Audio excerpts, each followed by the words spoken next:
جی ناظرین welcome back, ایک بار پھر آپ کو خوش آمدید کہتے ہیں۔ بریک پہ جانے سے پہلے ہم بات کر رہے تھے حیدر زمان خان صاحب سے، بانی تحریک ہیں ہزارہ کے۔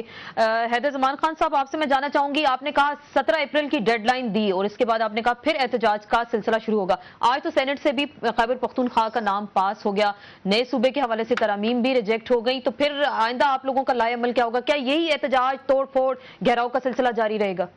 یہ احتجاج بدستور انشاءاللہ جاری رہے گا، لیکن پرامن احتجاج ہوگا یا پھر اس میں آپ روڈ بلاکس کریں گے، پاکستان کی اکانومی کو نقصان پہنچائیں گے؟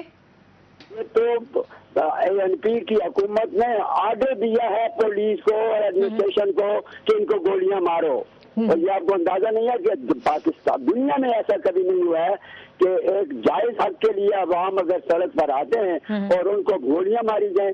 اور آج 10واں آدمی 11واں آدمی ہمارا شہید ہوا ہے، آج اسپتال میں 11واں ہے اور 86 آدمی زخمی ہیں۔ نہیں، میں بالکل سامنے بیٹھا ہوں، وہ نہیں آئے گا، کیسے نہیں آئے گا؟ آپ کا ان سے جاننے کی کوشش کریں گے۔ لاشوں کی سیاست کا ذکر کیا تھا آپ نے بھی، الزام ANP پہ لگا دیا حیدر زمان خان صاحب نے بھی، اور تو میں کہتا ہوں کہ جو آپ لاشوں کی ذمہ دار، تو جس نے یہ سٹارٹ لیے وہی لوگ ذمہ دار ہیں۔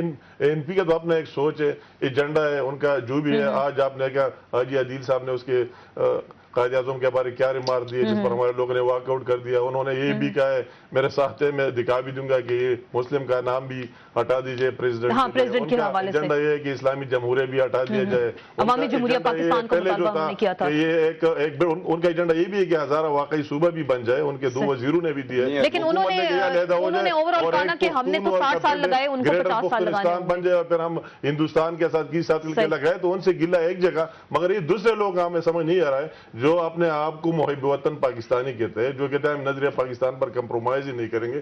زیادہ گلہ اگر آپ ذمہ داری کرتے تو ان لوگوں کا تو اپنا کام تھا، انہوں نے کر دیا، مگر یہ دوسروں نے کیوں سپورٹ کیا؟ تو سب سے پہلے تو وہی لوگ ذمہ دار ہیں جنہوں نے بھی سپورٹ کیا ہے اس کاز کو، اور یہ آگ بڑکا دی ہے اور یہ نان ایشو کو ایشو بنا دیا ہے، اور پھر بعد میں جس نے گولیاں برسائی ہے، دونوں برابر کے ذمہ دار ہیں۔ ہم کہتے ہیں کہ بالکل اس کی انکوائری ہونی چاہیے۔ ہم نے چیف جسٹس صاحب سے بھی بار بار مطالبہ کیا ہے کہ اس کی سوموٹو ایکشن لے لے اور وہی سے شروع کرے جہاں سے یہ برائی سٹارٹ ہوئی ہے۔ جتنا ظلم وہی ہوا ہے، تاریخ میں مثال ہی نہیں ملتا۔ ہمارے پولیس نے ایک صوبے کے نام پہ 14 دنوں میں 12 لاشیں وہاں پہ گری ہیں۔ پولیس نے، سلیم صاحب بیٹھے اس کو پتہ ہے، فرنٹیئر کی پولیس نے آج تک ایک دہشت گرد کو نہیں مارا ہے، وہ ویسے بھاگ جاتے ہیں، اور پھر اس لیے آرمی وہی آئی کہ وہ ڈیلیور نہ کر سکے، اس لیے فوج آئی، اور اس کے بعد اپنے لوگوں سے اسی طرح کام کرنا، ان پر اس طرح پریکٹس کرنا جس طرح۔ صافی صاحب، آپ کو کیا لگا کہ طاقت کے ذریعے اس تحریک کو دبانے کی کوشش کی گئی اور جس کے نتیجے میں ہم نے دیکھا کہ بے تحاشا لوگ سڑکوں پہ نکل آئے؟ اگر ہزارہ کے لوگوں کی اکثریت یہ چاہتی ہے کہ ان کا الگ صوبہ بنے،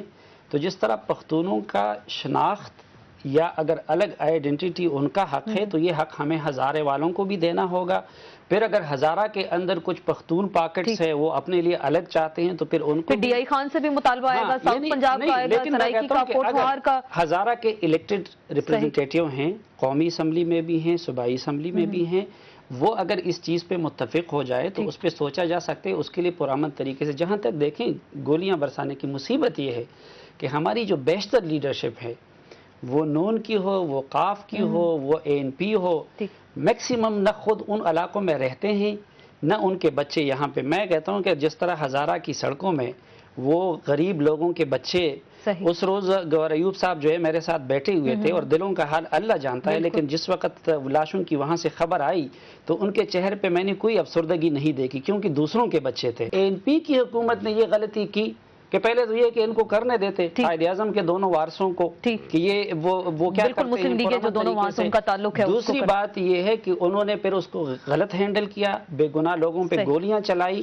اور اب بھی میں کہتا ہوں کہ اس کے بعد بھی ANP کی لیڈرشپ نے اور قیادت نے کوئی تدبر اور مصالحت کے لیے اپنا رول انہوں نے پلے نہیں کیا۔ کیپٹن صاحب، آپ دونوں جماعتوں کی سیاست کا وہ ذکر کر رہے ہیں، جی امیر مقام صاحب، آپ کے دونوں جماعتوں کے درمیان سیاست شروع ہو گئی تھی، ہم نے دیکھا کہ نون لیگ بھی وہاں پہ اپنے ووٹ بینک کے تحفظ کے چکر میں تھی، قاف لیگ بھی وہاں پہ اسی چکر میں تھی۔ یہ ہزارہ میں نہیں ہوئے، کل آپ دیکھیں مردان شیرگڑھ میں 3 گھنٹے روڈ بلاک رہا۔ پھر میں نے ان لوگوں کو فون کیا، ریکویسٹ کیا، منت کے ہزاروں لوگ وہی مردان ہی میں نکل رہے تھے۔ پشاور میں اس دن کنونشن ہوا تھا اسی نام سے، پختونخوا نام منظور سے، اتنے لوگ آئے تھے کہ نشترحال کی لان سڑکوں پر اندر اتنے لوگ ہیں، پھر وہی بھی احتجاج ہوئے۔ کل بنیر میں سواڑی بازار میں وہی لوگ نکل کر ہزاروں لوگ اس کے خلاف احتجاج کیا۔ ایک نظریاتی بات ہے، یہ بات نہیں، یہ ہزارہ میں بھی ایک نیچرل بات ہے، مگر اس نے جس طرح ہینڈل کیا ہے اس میں ہماری یہ میں بالکل صاف کہتا ہوں کہ ہماری